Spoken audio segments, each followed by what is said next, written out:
Hello everyone. आज के इस लेक्चर हम डिस्कस करने जा रहे हैं आईआईटी जैम से रिलेटेड कुछ इंपॉर्टेंट पीवाईक्यूज। जैसा कि आप सब लोग जानते हैं कि हमने यूट्यूब पे एक नई लेक्चर सीरीज स्टार्ट की है, जिस लेक्चर सीरीज में हम आईआईटी जैम फिजिक्स के इंपॉर्टेंट पीवाईक्यूज डिस्कस कर रहे हैं और आज का हमारा है लेक्चर नंबर 25। इस पूरी लेक्चर सीरीज के दौरान हम जितने भी क्वेश्चन सॉल्व कर रहे हैं, हम यहाँ पर उन क्वेश्चन का सिर्फ आंसर नहीं निकाल रहे हैं, बल्कि उस क्वेश्चन में जो कॉन्सेप्ट यूज हो रहा है उसको भी हम यहां पर डिटेल में डिस्कस कर रहे हैं। और एक बहुत अच्छी बात यह है कि ये पूरी की पूरी लेक्चर सीरीज आप सबके लिए YouTube पे फ्री में अवेलेबल कर दी गई है। अब ज्यादा कोई बात किए हुए शुरू करते हैं आज का लेक्चर। क्वेश्चन नंबर 1 आपको आपकी स्क्रीन में दिख रहा है। क्या कहना है भाई इस क्वेश्चन नंबर 1 का? सबसे पहले तो ये क्वेश्चन जैम 2022 में पूछा गया है और इस क्वेश्चन का कहना है The work done in moving a -5 microcoulomb charge in an electric field is equal to 8r sin theta r cap plus 4r cos theta theta cap volt per meter from a point 10, pi by 6 to 10, pi by 2 is। हमारे पास क्या है, एक -5 microcoulomb का एक charge है जिसको हमने इस तरीके का एक इलेक्ट्रिक फील्ड है, इस इलेक्ट्रिक फील्ड में हम इसको इस पॉइंट से इस पॉइंट पर मूव कर रहे हैं, तो कितना वर्क करना पड़ेगा ये हमें निकालना है। अब सिंपल अगर मैं वर्क डन की डेफिनेशन में जाऊं तो होता है क्या है भाई, हम सब जानते हैं जनरल फॉर्मूला क्या होता है वर्क डन का। तो work done F equal to क्या होता है, इंटीग्रेशन F डॉट dl होता है, जहां d क्या है, dl क्या है मेरे पास, इनफिनिटेमली स्मॉल डिस्प्लेसमेंट है। अब यहां पर इस केस में हमें फोर्स तो दिया नहीं है, तो फोर्स कैसे निकालूंगा, लेकिन एक चीज दे रखी है हमें, यहां पर क्या दे रखा है भाई, चार्ज दे रखा है और साथ ही साथ इलेक्ट्रिक फील्ड भी दे रखा है। And we all know that from our previous knowledge कि this force can be written as, this electrostatic force can be written as Q into e. इसको मैं इस तरह से लिख सकता हूं।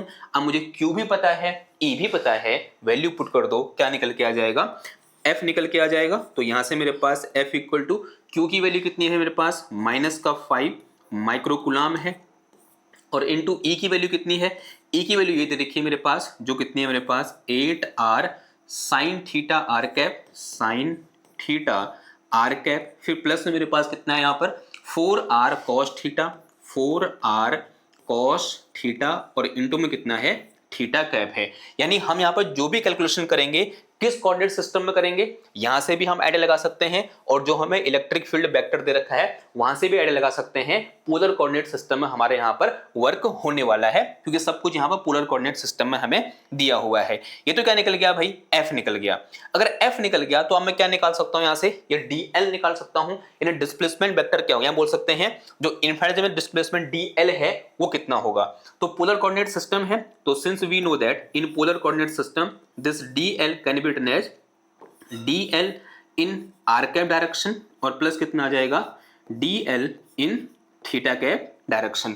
तो इसको मैं क्या लिख सकता हूं, dl in r cap direction can be written as dr into r cap, फिर plus dl in theta cap direction क्या लिख सकता हूं मैं यहां से, this will be our r d theta theta cap. ठीक है, अब मैं यहां पर सीधे लिख दे रहा हूं। ऐसा मैंने कैसे यहां पर लिख दिया ये हमने पहले ही बहुत बार डिस्कस कर रखा है। अगर आपको समझ में नहीं आ रहा है तो वेक्टर एनालिसिस वाली लेक्चर सीरीज देखो, वहां पर बड़ी ही गहराई से वहां पर समझ रखा है हमने कि जो dl थीटा है उसको मैं r d theta theta cap किस तरह से लिख सकता हूं।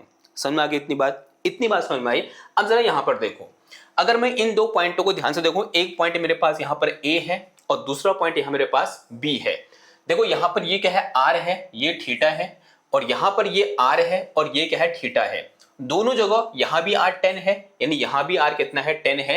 यानी R डायरेक्शन में, रेडियल डायरेक्शन में पोजीशन में चेंज नहीं हो रहा है, या बोलते हैं डिस्प्लेसमेंट नहीं हो रहा है, तो dr कितना हो जाएगा, 0 हो जाएगा। तो since as we can see in our question this dr will be equal to 0, तो ये टर्म कितना हो जाएगा, 0 हो जाएगा। अगर ये टर्म 0 हो गया तो मेरे पास सिर्फ क्या बचा यहाँ पर, ये वाला टर्म बचा, यहां से लेकर यहां तक। Now here we have dl equal to कितना आ जाएगा, देखो तो यहां से मैं जो dl वेक्टर है उसे मैं कितना लिख सकता हूं, r d theta theta cap, ऐसा कुछ लिख सकता हूं।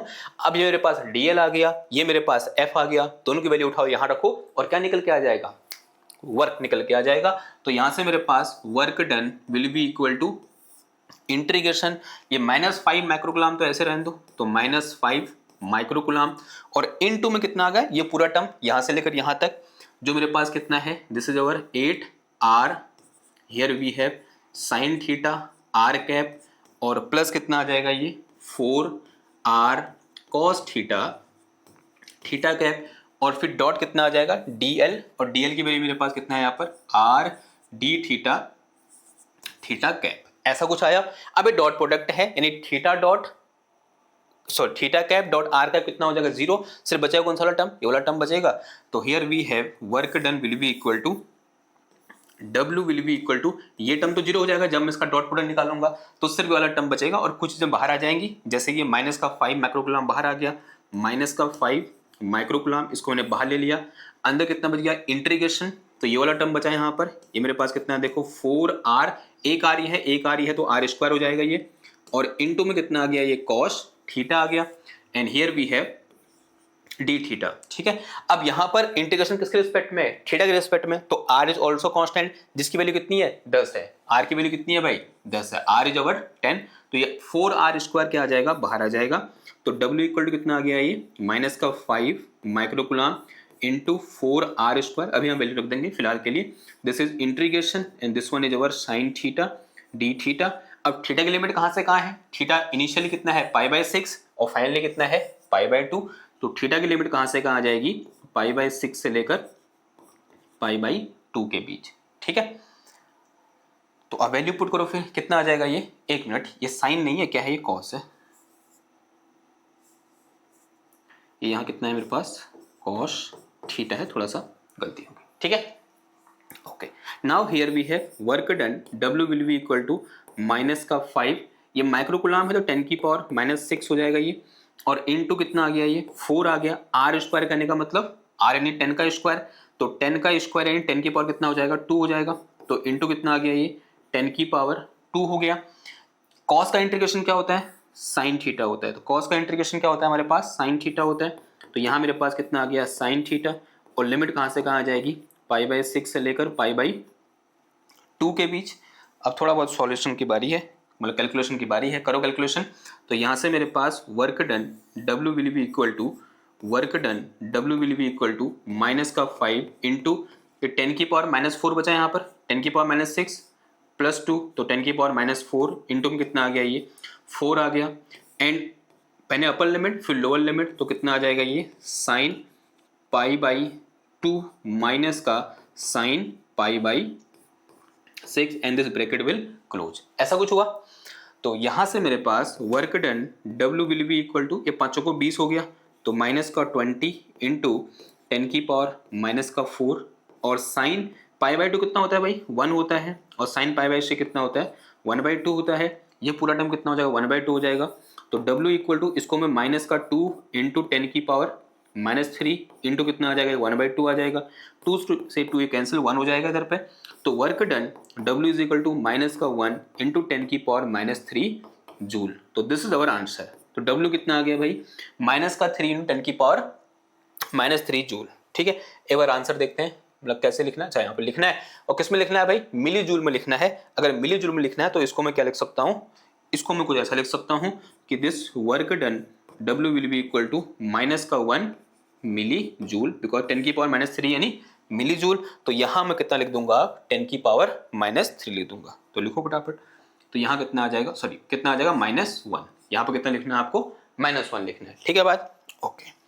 तो ये क्या था मेरा पहला क्वेश्चन था, जो कि कब आया हुआ है 2022 में आया हुआ क्वेश्चन है, और बहुत अच्छा क्वेश्चन है। समझ में आ गई बात इतनी, ओके, इतनी बात समझ में आई। बढ़ते हैं अपने अगले क्वेश्चन की ओर, और जो अगला क्वेश्चन है क्वेश्चन नंबर 2, अगेन जैम 2022 में पूछा गया है, और बहुत ही अच्छा क्वेश्चन मेरे को अभी तक ये प्रतीत हो रहा है, और इस टाइप के क्वेश्चन जैम में बार बार पूछे जाते हैं, जहां पर वो स्टोर्ड एनर्जी के बारे में पूछता है। ठीक है, तो क्या बोल रहा है question, a charge small q is uniformly distributed over the volume of a dielectric sphere. क्या है भाई, ये डाइलेक्ट्रिक स्फीयर है ऑफ रेडियस a, जिसकी रेडियस कितनी बोल दी उसने a बोल दी।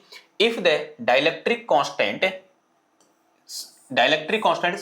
एप्सिलॉन r, यानी रिलेटिव परमिटिविटी कितनी है मेरे पास 2 है, then the ratio of electrostatic energy stored inside the sphere to that stored outside is.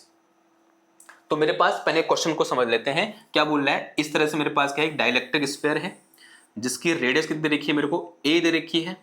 इसके अंदर अब उस डाइलेक्ट्रिक मेटल की कुछ क्या होगी, परमिटिविटी होगी, या बोलते हैं डाइलेक्ट्रिक कांस्टेंट की वैल्यू कितनी रखी है, ई आर, या इसको के भी दिखाते हैं कभी कभी, ई आर बोलते हैं, एप्सिलॉन आर बोल सकते हैं। तो एप्सिलॉन आर है, उसकी वैल्यू कितनी है, 2 है। ठीक है, ये मुझे क्या दे रखा है यहाँ पर, एप्सिलॉन आर मुझे यहाँ पर गिवन है। Then the ratio of electrostatic energy stored inside the sphere to the stored outside the sphere. इसके अंदर माना कितनी एनर्जी स्टोर्ड है, U1 एनर्जी स्टोर्ड है, और इसके बाहर U2 एनर्जी स्टोर्ड है। इन दोनों का रेशियो क्या होगा ये हमें निकालना है। तो सबसे पहले मुझे ये तो पता होना चाहिए कि जो स्टोर्ड इलेक्ट्रोस्टैटिक एनर्जी का जो फॉर्मूला होता है वो क्या होता है। हमने पढ़ा हुआ है, जब हमने लीनियर डाइलेक्ट्रिक पढ़ा हुआ था या जब हम पोलराइजेशन पढ़ रहे थे, तो वहां हमने बड़े क्लियर तरीके से ये डिस्कस किया था कि जो स्टोर्ड एनर्जी होती है, इलेक्ट्रोस्टैटिक पोटेंशियल एनर्जी का जो फॉर्मूला होता है U इज इक्वल टू, वो कितना होता है मेरे पास, वो होता है मेरे पास क्या, 1/2 epsilon not integration E dot E, और इनटू में कितना आ जाएगा, dV, और जो है लिमिट है वो कैसे आएगी, all space, limit in all space. ये हमारा क्या होता है भाई, एक बहुत ही अच्छा सा फॉर्मूला होता है, energy stored in any medium. ठीक है, अब डाइलेक्ट्रिक रहेगा तो यहां पर क्या आ जाएगा, परमिटिविटी आ जाएगी उस डाइलेक्ट्रिक मटेरियल की। ये किसके लिए है भाई, फ्री स्पेस के लिए है। ठीक है, नाउ सबसे पहले किसका देखते हैं, inside the sphere. Inside sphere, अगर इनसाइड स्फीयर निकालना हमको, तो इनसाइड स्फीयर के लिए मुझे क्या चाहिए कि इस स्फीयर के अंदर जो इलेक्ट्रिक फील्ड होगा उसकी वैल्यू क्या होगी। अब कुछ याद करो, हमने गॉस लॉ में डिस्कस किया था कि जो ई इन होता है, एप्लीकेशन ऑफ गॉस लॉ में डिस्कस किया था कि जो ई इन होता है वो किसके बराबर होता है, वो होता है मेरे पास किसके बराबर, 1/4 pi epsilon naught Q R upon ए क्यूब, क्यू आर अपॉन ए क्यूब के बराबर होता है। ये ई इन का फॉर्मूला है। अब यहाँ पर एक बात ध्यान देनी है कि यहाँ पर जो ई इन है, अंदर वैक्यूम नहीं है, अंदर क्या है, अभी एक डाइलेक्ट्रिक मटेरियल है, तो यहाँ पर एप्सिलॉन नॉट ना क्या आएगा, एप्सिलॉन आएगा। ये बात समझ में आ रही है आपको, यहाँ पर क्या आएगा, एप्सिलॉन, उस मीडियम की क्या आएगी, यहाँ पर परमिटिविटी आएगी। ठीक है, तो this is formula of electric field inside a sphere. ठीक है, अगर मैं ई आउट देखूं, अगर मैं किसका फॉर्मूला लिखूं, यहाँ पर ई आउटसाइड द मटेरियल लिखूं, ई आउट का फॉर्मूला लिखूं, तो आउटसाइड क्या है भाई मेरे पास, वैक्यूम है। तो ये कितना आ जाएगा, यहाँ पर फॉर्मूला क्या होता है, 1/4 pi epsilon naught q divided by r square. ठीक है, q divided by r square. ठीक है, q divided by r square. R square करने का मतलब ये चीज यहां से लेकर यहां तक, ये जो मेरे पास आर है यहाँ पर इस केस में दिस इज ग्रेटर देन ए, और इस केस में जो ये आर है दिस इज लेस देन ए। ठीक है, ऐसा कुछ है केस। ये बात समझ में आ रही है आपको, ओके, इतनी बात समझ में आ रही है। हम किसको देखना चाह रहे हैं, सबसे पहले inside the dielectric, dielectric metal के अंदर जो मेरे पास स्टोर्ड एनर्जी होगी वो कितनी होगी। तो सबसे पहले कैलकुलेशन किसके लिए मेरे पास, इनसाइड द स्फीयर, स्फीयर के अंदर। ठीक है, तो इनसाइड द स्फीयर निकालने के लिए क्या होगा, देखो फॉर्मूला हमारे पास U इन या U1 बोल दो, तो this will be equal to 1/2। यहां पर क्या आया, एप्सिलॉन नॉट आया, लेकिन इस केस में यहां पर क्या आएगा, उस मीडियम की परमिटिविटी आएगी। लेट अस से दिस परमिटिविटी इज एप्सिलॉन, वो परमिटिविटी क्या है, एप्सिलॉन है। एंड यहां मेरे पास क्या आएगा, इंटीग्रेशन फिर ई इन डॉट ई इन, तो कितना आ जाएगा यहाँ पर, ई इन वेक्टर डॉट कितना आ जाएगा, ई इन, और इनटू कितना आ जाएगा भाई यहाँ पर, dv आ जाएगा।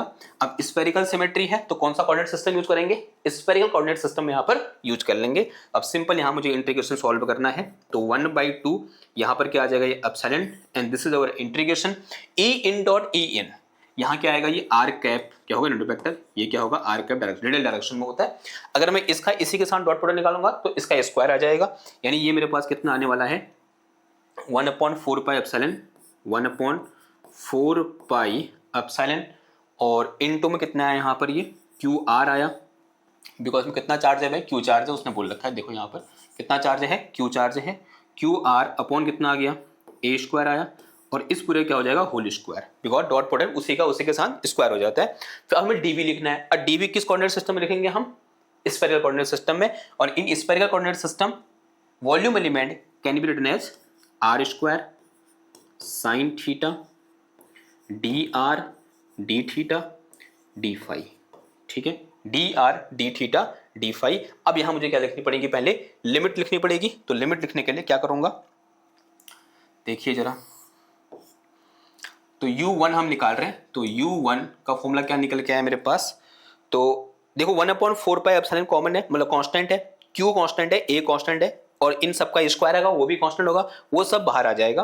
तो ये 1/2 एप्सिलॉन पहले से बाहर है, अंदर कितना बच गया भाई, देखो वहां से कितना बाहर आ रहा है, ये आ रहा है मेरे पास कितना 1/4 pi epsilon, and this one is q divided by a square का होल स्क्वायर, ये पूरी चीज बाहर आ रही है। फिर ये इंटीग्रेशन के अंदर देखो ट्रिपल इंटीग्रेशन यहां पर आएगा इस तरह से। फिर इंटीग्रेशन के अंदर क्या बचा भाई, यहां पर r square sine theta, r square sine theta, और इनटू में कितना आ जाएगा d r d theta d phi आ जाएगा, ठीक है। अब बताओ भाई लिमिट, आर की लिमिट तो बड़ी सिंपल है, कहां से कहां तक, 0 से a। आर की लिमिट कहां से कहां तक, 0 से a। थीटा की लिमिट कहां से कहां तक, 0 से पाई होती है, 0 से पाई। और फाई की लिमिट कहां से कहां तक, 0 से 2 पाई होती है, ठीक है। अब एक चीज हमको स्टैंडर्ड होता है, अगर थीटा की लिमिट 0 से पाई है, फाई की लिमिट 0 से 2 पाई है, तो साइन थीटा डी फाई, ये इंटीग्रेशन करें कितना आंसर आता है, 4 पाई आंसर। तो वो सिंपल हम लिख देंगे यहाँ पर बिना कोई कैलकुलेशन किए, ठीक है। अब इतना हमको एक्सपीरियंस हो गया है कि अगर लिमिट कुछ इस तरह से हो, थीटा की लिमिट 0 से पाई और फाई की लिमिट 0 से 2 पाई, तो साइन थीटा डी फाई का इंटीग्रेशन सॉल्व करें कितना आता है, 4 पाई आता है। तो 4 पाई लिख देंगे हम यहाँ पर। तो this will be equal to 1/2 epsilon, naught नहीं होगा, खाली क्या होगा एप्सिलॉन, और इनटू में कितना आ गया भाई 1/400 को 16 हो जाएगा ये। This one is pi square and here we have epsilon का square, and this one is Q square, और अपॉन में कितना आ गया ये a की पावर 4, और ये इंटीग्रेशन करें कितना आ जाएगा 4 पाई आ जाएगा, और से अंदर कितना बचा सिंपल 0 से a। एक मिनट, ये आर स्क्वायर यहाँ a की वाला है और एक आर स्क्वायर ये है, तो ये मेरे पास कितना होगा r की पावर 4 होगा, ठीक है। ये आपको थोड़ा सा यहाँ पर ध्यान देना होगा। तो हियर वी हैव r की पावर 4, ये कितना होगा मेरा यहाँ पर r की पावर 4 होगा। तो ये मेरा कितना होगा यहाँ पर r की पावर 4 होगा। तो दिस इज अवर r की पावर 4, और इनटू कितना आ गया ये dr आ गया, ठीक है। देखो यहाँ पर इस पाई से एक पाई कैंसिल हो रहा है, देखो इस पाई से एक पाई कैंसिल, ठीक है। और यहाँ पर इस 4 से 4 चौको 16, इस 4 बार कैंसिल हो गया, और कुछ कैंसिल हो रहा है फिलहाल, हाँ एक चीज और, ये एप्सिलॉन से एक एप्सिलॉन भी कैंसिल हो गया।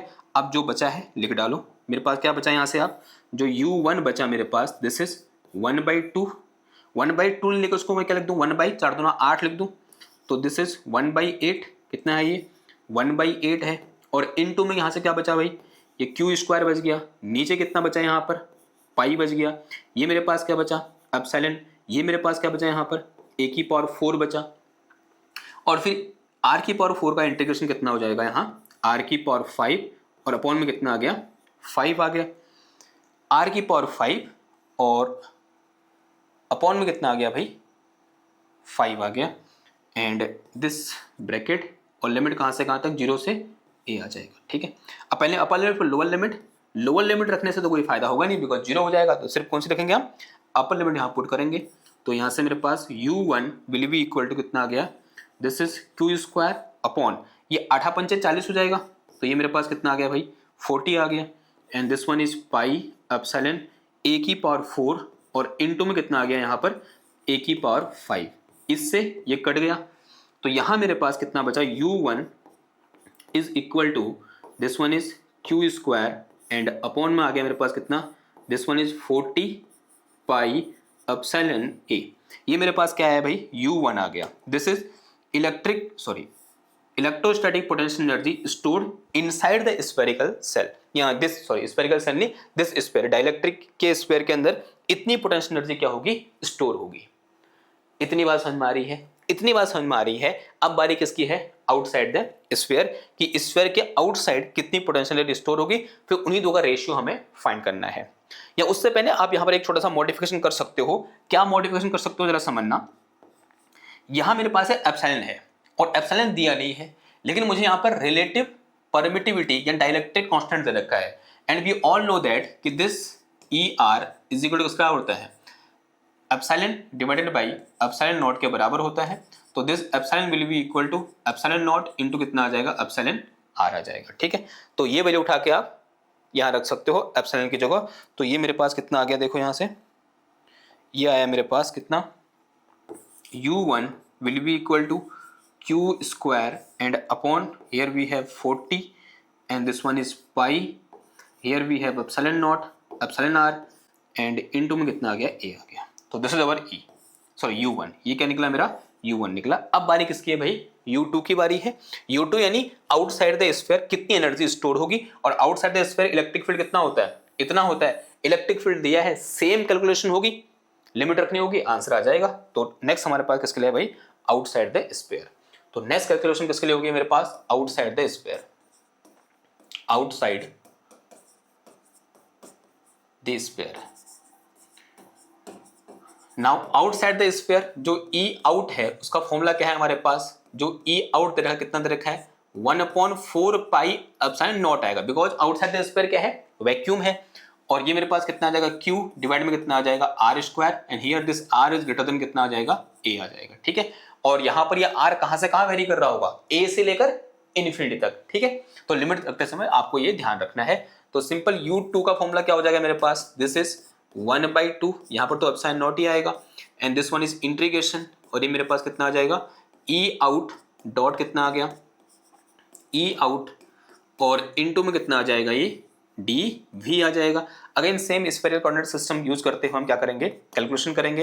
And here we have 1/2 epsilon naught, ये ट्रिपल इंटीग्रेशन हो जाएगा इधर पे, और ये E out dot E out यानी इस पूरे का स्क्वायर, ये मेरे पास कितना आ गया देखो 1/4 pi epsilon naught and q divided by r square का होल स्क्वायर, और डी वी की वैल्यू कितनी हो जाएगी मेरे पास यहाँ पर, this is r square, here we have sine theta d r d theta d phi, ठीक है। लिमिट पुट करेंगे, आर की लिमिट कहाँ से कहाँ हो जाएगी, ए से लेकर इन्फिनिटी तक, उसके बाद थीटा की लिमिट 0 से पाई, फाई की लिमिट 0 से 2 पाई, ये तो बच्चा बच्चा जानता है।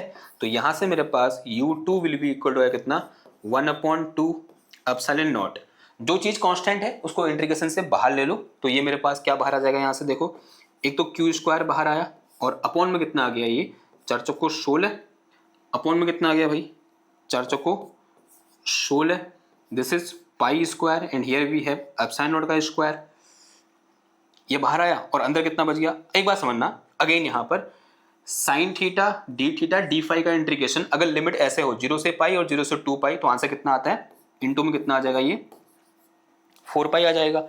And here we have integration 0 से सॉरी ए से इन्फिनिटी, ये आर की पावर 4 है, ये आर स्क्वायर है, तो कितना बच गया ये आर स्क्वायर नीचे बचा, and here we have d r, कितना बचेगा यहाँ डी आर बचेगा। अब कुछ चीज़ कैंसिल होते हैं, कैंसिल कर दो यहाँ पर, ये 4 चौको 16 हो गया, ये 4 दूना 8 बचेगा इधर पे। तो यहाँ से मेरे पास कितना आ गया देखो, अगर मैं u2 निकालूं तो here we have u2 will be equal to, ये कितना आया 4 दूना 8, हियर वी हैव एक एप्सिलॉन नॉट से एक एप्सिलॉन नॉट भी कैंसिल हो गया, और एक पाई से एक पाई भी कैंसिल हो गया ये वाला। तो u2 इक्वल टू बच गया मेरे पास कितना ऊपर, ये एक क्यू स्क्वायर बचा, और अपॉन में कितना आया 4 दूना 8 पाई एप्सिलॉन नॉट, ये पाई कैंसिल हो रहा है, ठीक है, पाई इंटू एप्सिलॉन नॉट। अब इसका इंटीग्रेशन करो कितना आ जाएगा, ये माइनस का 1/r आ जाएगा, ये तो सब जानते हो ना आप, और लिमिट कहाँ से कहाँ तक, ई से लेकर इन्फिनिटी तक। तो ये मेरे पास u2 इक्वल टू कितना बच गया इधर पे, u2 इक्वल टू है कितना Q square upon 8 pi epsilon not, limit put करो कितना आएगा यहाँ से 1/a आ जाएगा। ये मेरा क्या निकल गया u2 निकल गया। मुझे निकालना क्या है भाई, इन दोनों का रेशियो u1/u2 निकालना क्या है, stored inside the sphere to the outside the sphere, ये u1 है, ये उधर u2 निकल रखा है, तो मुझे u2/u1 निकालना है। तो अगर मैं सॉरी u1/u2 निकालूंगा, u1 की वैल्यू कितनी है मेरे पास, पढ़ो एक बार, ये मेरे पास दे रखा है कितना u1 Q square upon 40 pi epsilon naught epsilon R a, कितना दे रखा है Q square upon 40 pi epsilon naught epsilon R और ये ए, और फिर अपॉन में u2 कितना दे रखा है, ये मुझे दे रखा है कितना, Q square upon 8 pi epsilon naught into a. ठीक है, कुछ चीजें कट रही है तो काट दो भाई, क्या क्या कट रहा है देखो एक बार। पाई कट रहा है मेरे ख्याल से, पाई से पाई चला गया, अपसाइन नॉट से अपसाइन नॉट चला गया, ए से ये ए चला गया, इस क्यू स्क्वायर से ये क्यू स्क्वायर चला गया। जो चीज़ बची, क्या बचा मेरे पास, यहाँ से 8 बचा, नीचे कितना बच गया 40 इंटू अपसाइन आर, जिसकी वैल्यू कितनी दे रखी है मेरे को 2 दे रखी है, तो 80, ये 2 इंटू 40 कितना हो जाएगा 80 हो जाएगा। ये कटिए कितनी बार 1/10 बार, 1/10 यानी कितना आ गया 0.1 आ गया। ठीक है, तो आंसर विल बी 0.1। तो यहाँ आपको लिखना है तो कितना लिखोगे आप यहाँ पर 0.1 लिख दोगे, round off to the 1 decimal places मतलब प्लेस, तो आंसर कितना आ गया 0.1।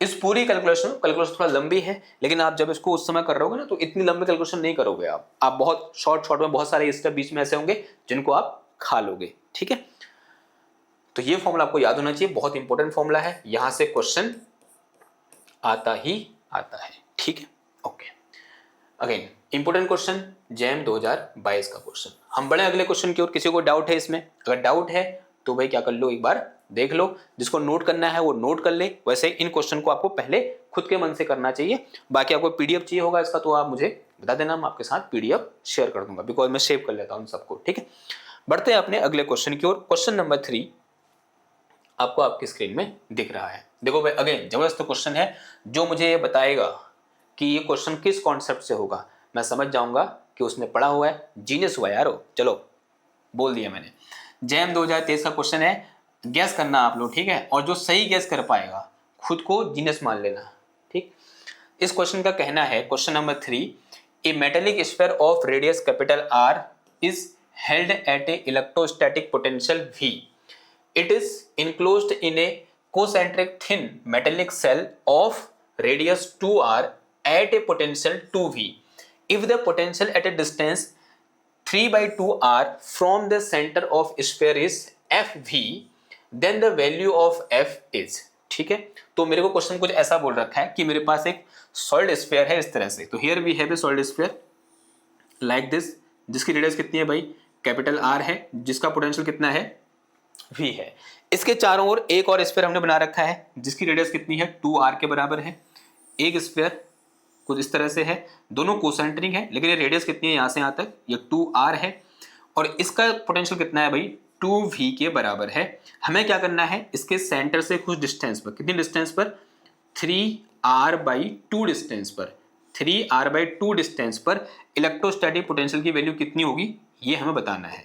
कितनी डिस्टेंस पर 3r/2 डिस्टेंस पर इलेक्ट्रोस्टैटिक पोटेंशियल की वैल्यू क्या होगी ये हमें बताना है। क्वेश्चन समझ में आ रहा है। एक मेरे पास एक ये स्फीयर है जो रेड कलर से दिख रहा है, एक कोसेंट्रिक स्फीयर है जो कि स्फेरिकल सेल है, और हमको इन दोनों के बीच में एक पॉइंट है 3r/2। यहां पर पोटेंशियल कितना होगा ये बताइए, या ऐसा बोल सकते हैं वहां पोटेंशियल कितना है FV के बराबर है। अब इस F की वैल्यू क्या होगी ये हमें बताना है, यानी फाइनली क्या निकालना है हमको, यहाँ पोटेंशियल निकालना है जो कि इस V के टर्म में आएगा, यानी ये जो V यहाँ पर है, V और 2V यहाँ पर है, इनके टर्म में आएगा। अब इसके मल्टीप्लाई में कुछ आएगा जो कि F होगा, जो कोई नंबर होगा। अब वो नंबर क्या होगा ये हमें क्या करना है बताना है। ठीक है, कैसे करेंगे इस सवाल को बताओ, क्या कॉन्सेप्ट आप यहाँ पर यूज करोगे। और ऐसा एक क्वेश्चन हमने आज से कम 6 लेक्चर पहले किया हुआ भी, 6 या 7 लेक्चर पहले किया हुआ भी है। गेस कर लिया आप लोगों ने, गेस कर लिया है तो अब मैं बताता हूं कि कैसे करेंगे इस क्वेश्चन को। इसको हम करेंगे लाप्लास इक्वेशन की हेल्प से, और कोई तरीका नहीं है इसका। इस टाइप का जब भी क्वेश्चन आए, आपको कुछ दो वैल्यू दी है पोटेंशियल की और उन दोनों के बीच में कुछ पोटेंशियल निकालना हो, तो लाप्लास इक्वेशन का यूज करेंगे। हमने ये पढ़ा हुआ है पहले भी, ठीक है, ऐसा क्वेश्चन पहले भी जैम के एग्जाम में आ चुका है। इसका मतलब आपके दिमाग में एक फ्रेमवर्क बन जाना चाहिए कि इस टाइप का क्वेश्चन आना ही आना है। आंसर वाला लेंथी होता है, लेकिन जो क्वेश्चन आना है तो आना है, तो चाहे लेंथी हो शॉर्ट हो, उससे वो कोई फर्क पड़ना नहीं चाहिए। तो शुरू करते हैं इस क्वेश्चन को। तो लाप्लास इक्वेशन क्या होती है हम सब जानते हैं, वी ऑल नो दैट कि Laplace equation is defined as del square V equal to किसके बराबर होता है, 0 के बराबर होता है। Del square V equal to 0, ये हमारे पास क्या है, लाप्लास इक्वेशन है। अब इस लाप्लास इक्वेशन के हमने डिफरेंट टाइप के सॉल्यूशन पढ़े हैं। तो उसके लिए हमें यहाँ थोड़ा बहुत गेस करना पड़ेगा कि ये जो पोटेंशियल होगा किसका फंक्शन होगा, ये जो पोटेंशियल होगा मेरा किसका फंक्शन होगा। उससे पहले यहाँ पर हम कौन सा कोऑर्डिनेट सिस्टम यूज करें, spherical coordinate system, cylinder coordinate system या कार्टेशियन कोऑर्डिनेट सिस्टम, वो यूज करेंगे जो सबसे ज्यादा क्या रहेगा, सुविधाजनक रहेगा। तो कौन सा रहेगा, स्फेरिकल कोऑर्डिनेट सिस्टम, बिकॉज कैसी सिमेट्री है, स्फेरिकल सिमेट्री है। तो यहां पर हम मान के चलेंगे कि this potential is a function of R, ये जो पोटेंशियल है किसका फंक्शन है भाई, आर का फंक्शन है। ये हमारा थोड़ा बहुत क्या रहता है, गैस रहता है। और एक गैस कहां से निकल के आया, हम कहेंगे कि हमने बहुत सारे क्वेश्चन सॉल्व किए हैं, उन क्वेश्चन को सॉल्व करने के बाद हम ये प्रेडिक्शन कर सकते हैं कि जो पोटेंशियल होगा वो आर का फंक्शन होगा। ठीक है, ये इसके पीछे क्या है, रीजनिंग है। तो इतना हमने अज्यूम कर लिया कि और potential is a function of R, या बोलते हैं जो डिस्टेंस है from centre of this sphere, उसका क्या होगा, फंक्शन होगा हमारा पोटेंशियल। इतना करने के बाद अब मुझे क्या करना पड़ेगा, इस डेल स्क्वायर वी को स्फेरिकल कोऑर्डिनेट सिस्टम में लिखना पड़ेगा। यही बहुत इंपॉर्टेंट चीज है, इस डेल स्क्वायर वी को मुझे स्फेरिकल कोऑर्डिनेट सिस्टम में लिखना पड़ेगा। कैसे लिखूंगा, तो सबसे पहले आपको इसका जनरल फॉर्मूला पता होना चाहिए कि इन जनरल हम कैसे डेल स्क्वायर वी को डिफरेंट कोऑर्डिनेट सिस्टम या डिफरेंट कर्वीलिनियर कोऑर्डिनेट सिस्टम में लिख सकते हैं। तो क्या होता है फॉर्मूला हमारे पास, del square V is equal to 1/h1 into h2 into h3। फिर यहाँ पर क्या आएगा, इस तरह से ब्रैकेट आएगा।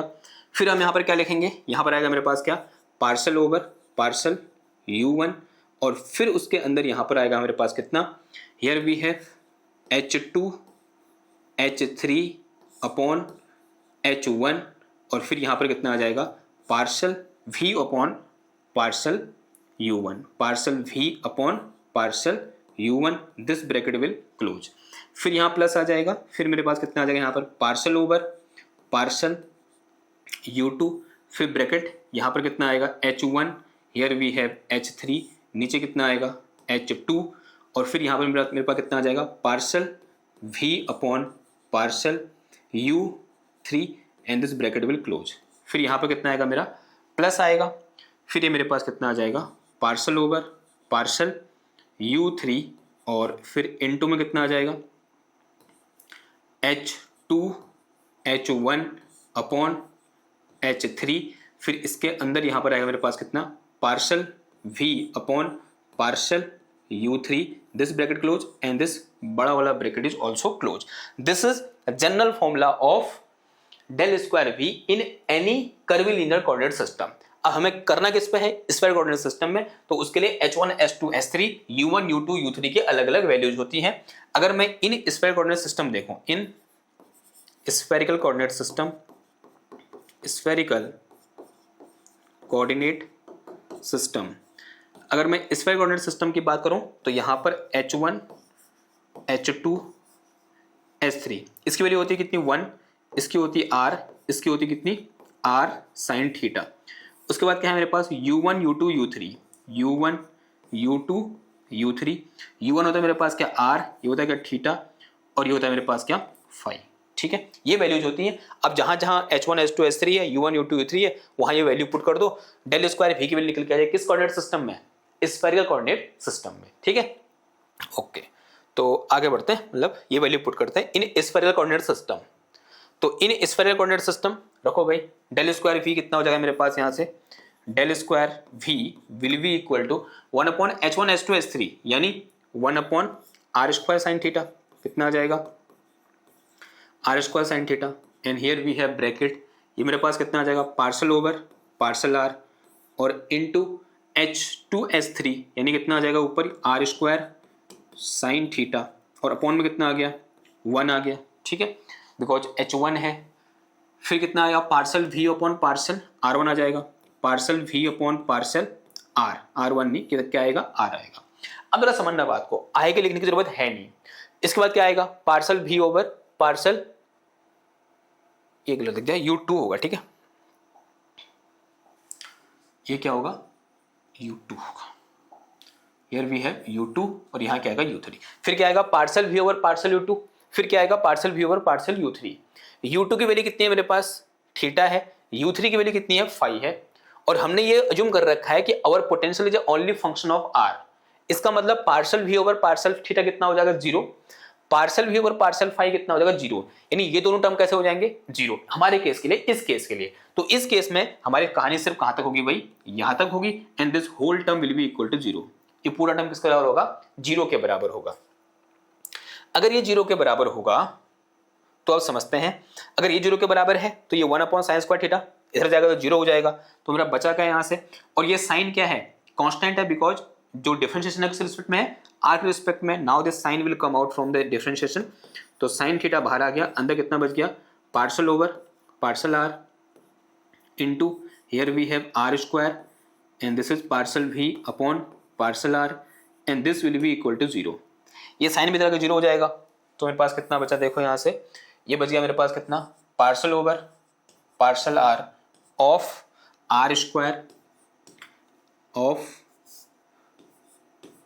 r², here we have partial v upon partial r and this will be equal to 0। ये किसका बराबर होगा, मेरा 0 के बराबर होगा। ठीक ना, अगर इस टर्म का पार्शियल डेरिवेटिव 0 है, इसका मतलब this whole term is constant, ये तो मतलब हुआ इसका। तो यहां से मैं क्या लिखता हूं भाई, here we have r² partial v upon partial r will be equal to some constant a बोल दो इसको, ठीक है, सम कांस्टेंट a बोल दिया मैंने। इस r² को यहां भेज दो, तो ये मेरे पास कितना आ गया, partial v over partial r equal to a divided by r², ऐसा कुछ बचा। अब इसको मैं क्या लिख सकता हूँ, देखो अगर मैं ये बोलूँ यहाँ पर सिर्फ r ही r है, मतलब एक ही वेरिएबल है r, then in this case this partial derivative can be written as like this. इसको मैं ऐसे लिख सकता हूँ, dv over dv dr is equal to a divided by r², ठीक है। अब इस dr को यहाँ भेज दो, तो ये मेरे पास कितना आ गया, देखो यहाँ से, तो dv equal to a divided by r², dr निकल के आया। नाउ इंटीग्रेटिंग बोथ साइड, तो यहाँ से मेरे पास dv will be equal to integration a divided by r² dr plus some constant b आ जाएगा। dv का इंटीग्रेशन कितना आ जाएगा, v आ जाएगा, a बाहर आ गया, 1/r का इंटीग्रेशन माइनस का 1/r हो गया, और प्लस कितना आ गया, b आ गया। तो यहाँ से मेरे पास v इक्वल कितना आ गया, माइनस का a/r और प्लस कितना आ गया, b आ गया। तो इसके सेंटर से r डिस्टेंस में पोटेंशियल कितना हो जाएगा, v is equal to minus का a/r प्लस b हो जाएगा। अब मुझे ये दो अननोन है a और b, तो a और b की वैल्यू निकालनी पड़ेगी। अब मुझे यहाँ बाउंड्री कंडीशन दे रखी है, बाउंड्री कंडीशन क्या है, जब स्मॉल r की वैल्यू किसका बराबर है, इस r के बराबर, तो पोटेंशियल कितना है, v है। जब r की वैल्यू कितनी है, 2r के बराबर, तब पोटेंशियल कितना है, 2v है। तो लगा दो बाउंड्री कंडीशन, तो बाउंड्री कंडीशन क्या हो जाएगी हमारी, बाउंड्री कंडीशन कुछ ऐसी हो जाएगी। तो मैं अगर कहाँ पर देखूँ, at small r equal to r देखूँ, तो इस केस में जो v है वो किसके बराबर है, v के बराबर है। वैल्यू पुट करो, v की जो कितना आ जाएगा, v आ जाएगा। तो this will be equal to minus का a अपॉन r, माइनस का a upon r, a upon capital R, और प्लस कितना आ गया यहाँ से, b आ गया, ठीक है, प्लस कितना आ गया यहाँ से, b आ गया। तो यहाँ से मैं कुछ निकाल सकता हूँ, अगर मैं यहाँ से b निकालूं तो b इक्वल टू कितना आ जाएगा, यहाँ से v प्लस का a अपॉन r आ गया। पहली बाउंड्री कंडीशन से ये एक चीज निकल के आई। अब दूसरी बाउंड्री कंडीशन क्या है, at r is equal to 2r, जो v की वैल्यू किसके बराबर है, 2v के बराबर है। क्वेश्चन में साफ साफ दिख रहा है हमको, ठीक है, ऊपर करूंगा तो दिख जाएगा आपको। अगर ये चीजें यहाँ तो अप्लाई कर दो यहाँ से, तो उस केस में v की जो कितना आ जाएगा भाई, 2v आ जाएगा। इस v की जो कितना आ जाएगा, 2v आ जाएगा। तो this will be equal to minus का a अपॉन r की जो कितना आ जाएगा, 2r आ जाएगा, फिर प्लस कितना आ गया यहाँ से, b आ गया। अब b की वैल्यू ये है, इस b की वैल्यू यहाँ से उठाओ, इधर डाल दो, तो ये मेरे पास यहाँ से कितना आ गया भाई, twice of v will be equal to minus का a upon 2r and plus का this is v and plus का a बाई r आ गया, प्लस का a बाई r आ गया। इस v को यहाँ भेज दो, तो कितना आ गया ये 2v माइनस का v and this is equal to minus का a बाई r, तो बाहर आ गया, अंदर कितना बच गया, 1/2 माइनस 1 बच गया। तो यहाँ से मेरे पास 2v इक्वल टू कितना आ गया, माइनस का a by r and into में कितना आ गया, ये a 1/2 आ गया, और माइनस का 1/2, तो माइनस क्या हो जाएगा, ये प्लस हो जाएगा। तो अगर मैं यहाँ से क्या निकालूं, a निकालूं, तो a इक्वल टू कितना आ गया, ये 4VR आ गया। A इज इक्वल टू कितना आया 4VR। A निकल गया तो यहां से क्या निकल जाएगा, B निकल जाएगा। A की वैल्यू यहां से उठाया, कहां पुट करो, इधर पुट करो, तो यहां से मेरे पास B इज इक्वल टू कितना आया V प्लस का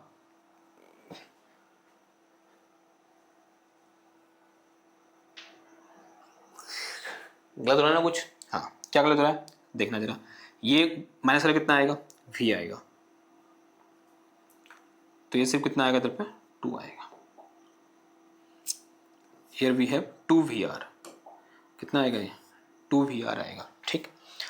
तो V प्लस का कितना आ गया ये 2VR और बट्टा R, R से R कैंसिल हो गया, V प्लस 2V कितना आ गया ये 3V आ गया। तो यहां से मेरे पास B इक्वल टू कितना आ गया 3V के बराबर है।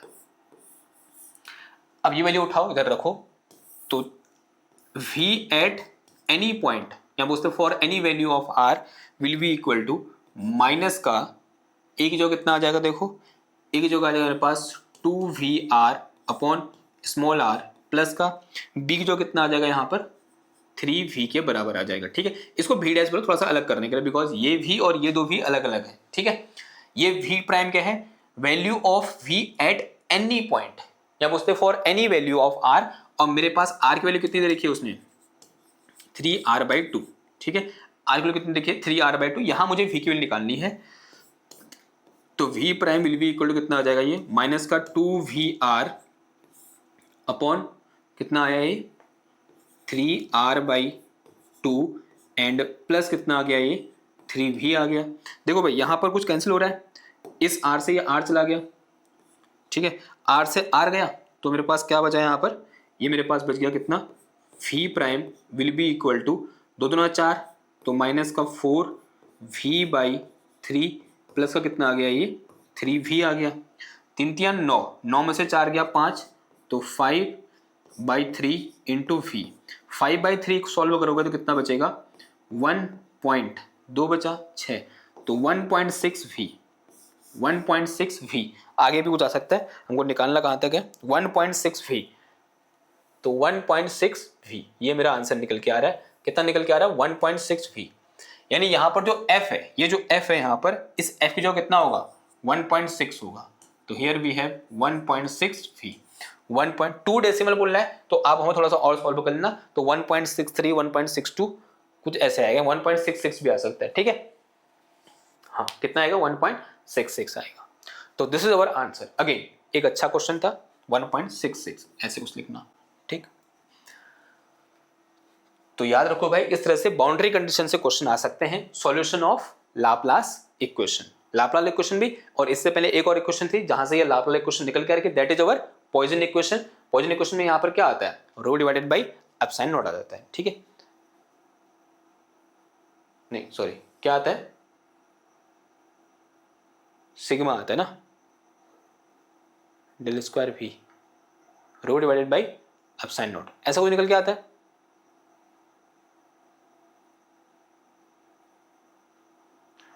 क्या होता है नीचे कमेंट करो, आई थिंक रो होता है ना, ठीक है रो होता है वहां पर।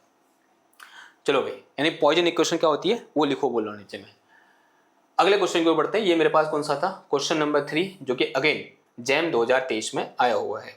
अगले क्वेश्चन को बढ़ रहे हैं, क्वेश्चन नंबर 4। देखो भाई अगेन बड़ा अच्छा क्वेश्चन है भाई, क्वेश्चन नंबर 4 समझेंगे जरा क्या कहना चाह रहा है ये क्वेश्चन हमें, और 2023 का ये क्वेश्चन है, लेटेस्ट क्वेश्चन है, और जैसे जैसे हम क्वेश्चन लेटेस्ट होते जा रहे हैं, क्वेश्चन का लेवल अच्छा होते जा रहा है, तो आपको ये बात समझ में आनी चाहिए कि अगर आप किसी कॉन्सेप्ट को सीधे रट के चल रहे हैं और उससे रिलेटेड क्वेश्चन नहीं कर रहे हैं तो आपके थोड़ा बहुत समस्याएं हो सकती हैं। Clear, okay. आते हैं भाई इस क्वेश्चन में क्या बोल रहा है,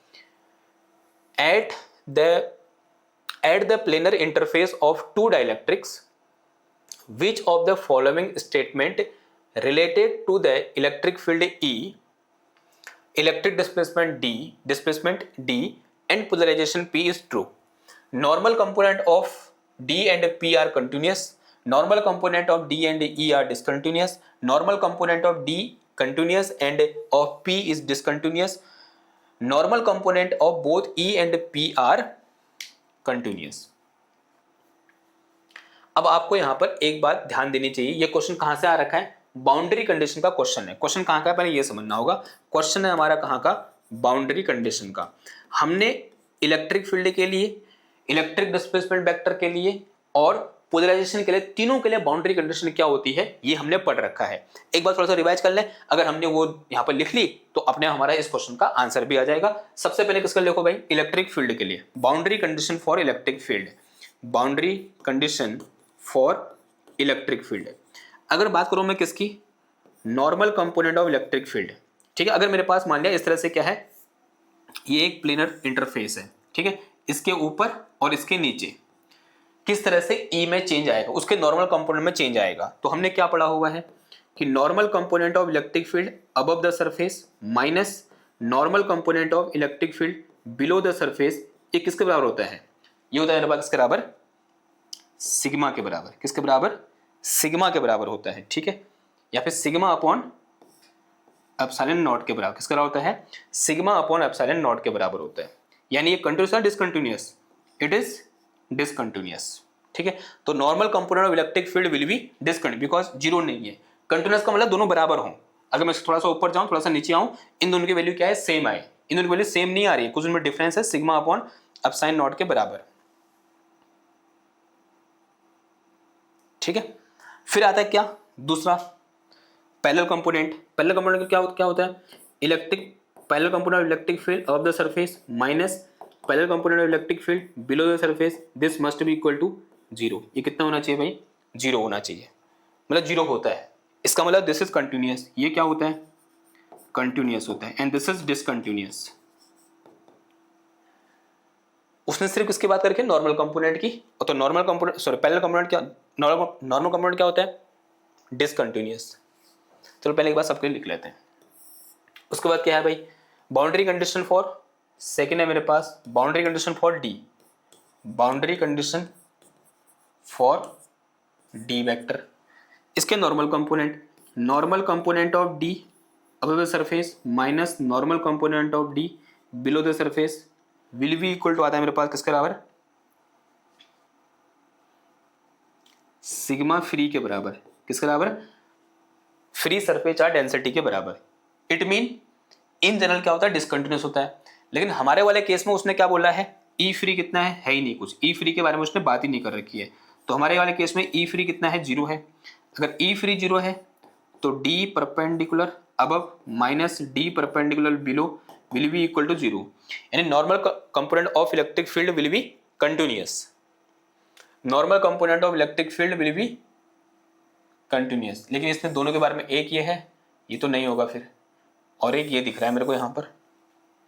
चलो ये क्या बोला, normal component electric field is continuous, ये तो गलती हो गया, ठीक है। ऑप्शन एलिमेंट हो गए कौन कौन से, डी और सी वाले। अब इसका पैरेलल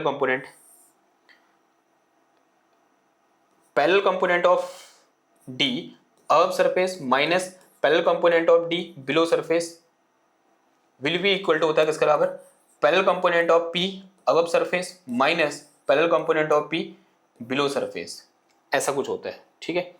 ये कंडीशन किसके लिए होगी, पैरेलल कंपोनेंट ऑफ पोलराइजेशन, मतलब दोनों के लिए ये सेम बाउंड्री कंडीशन होती है। तो this is discontinuous because polarisation तो होगा ही वहां पर। उसके बाद किसकी बात करते हैं हम, नॉर्मल कंपोनेंट ऑफ पोलराइजेशन। तो normal component of polarisation of the surface minus normal component of polarisation below surface, this is equal to sigma B के बराबर होता है। किसका होता है, सिग्मा बी के बराबर, यानी सरफेस बाउंड चार्ज डेंसिटी के बराबर। तो this is discontinuous. Normal component of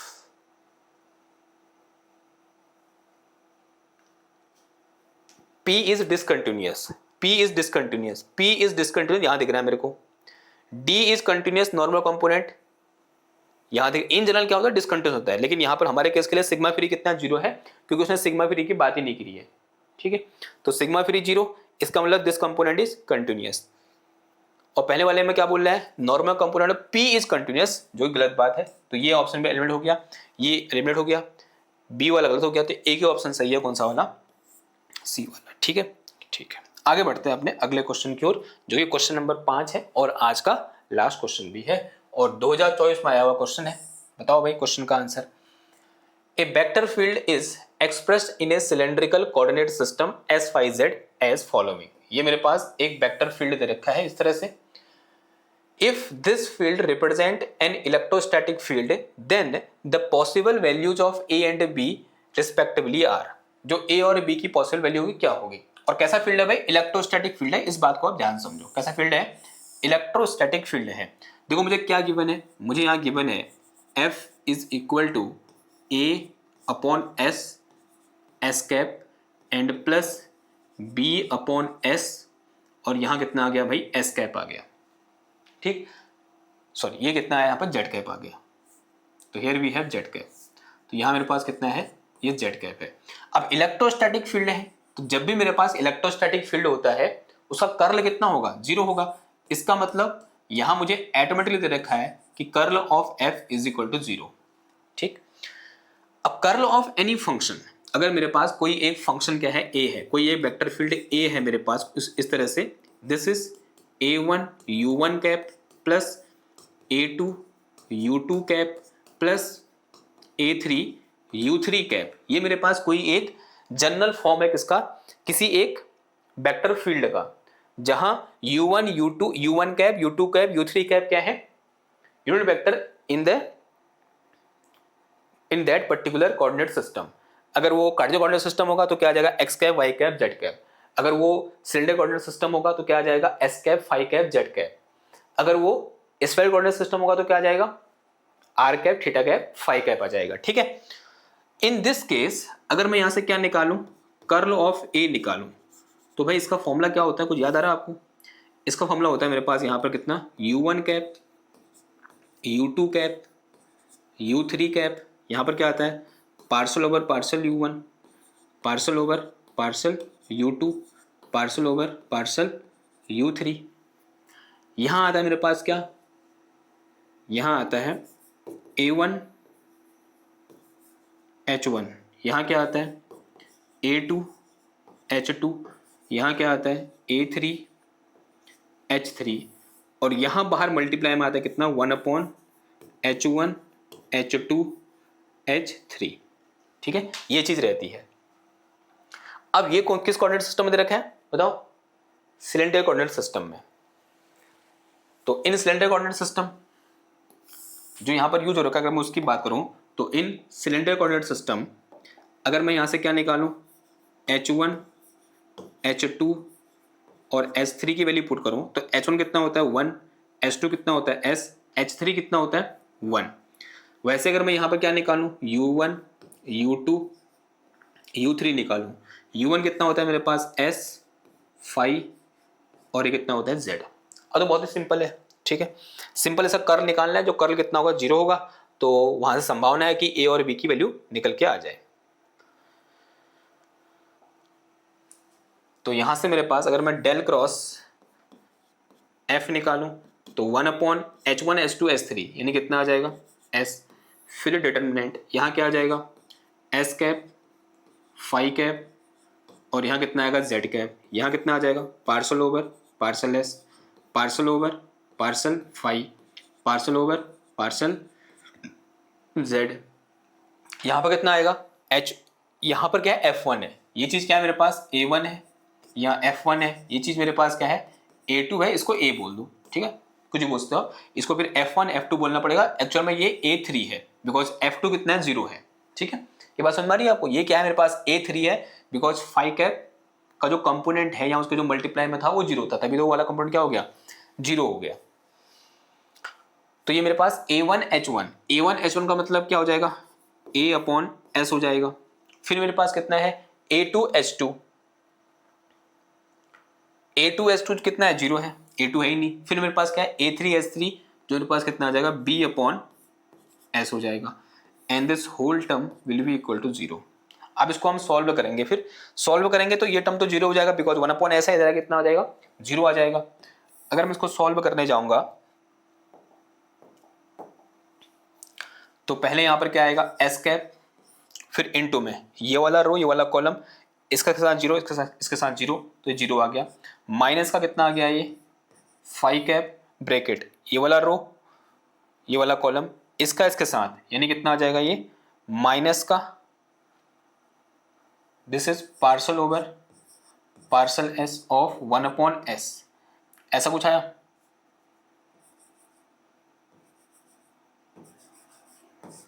one upon S है या फिर बी अपॉन एस है, बी अपॉन एस है, बी अपॉन एस,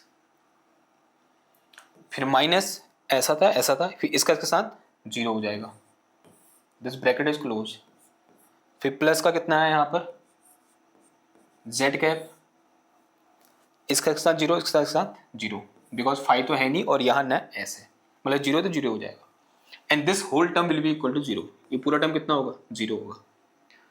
तो यहाँ से मेरे पास कितना आएगा देखो, माइनस का phi cap partial over partial S of B upon S and this is equal to zero, this is equal to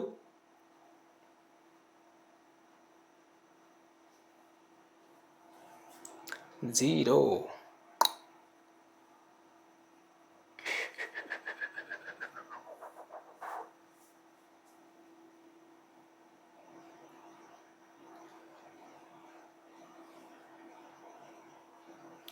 इसका कितना होगा डिफरेंशिएशन, माइनस का phi cap, this is minus का 1/s स्क्वायर हो जाएगा, and this one is our b,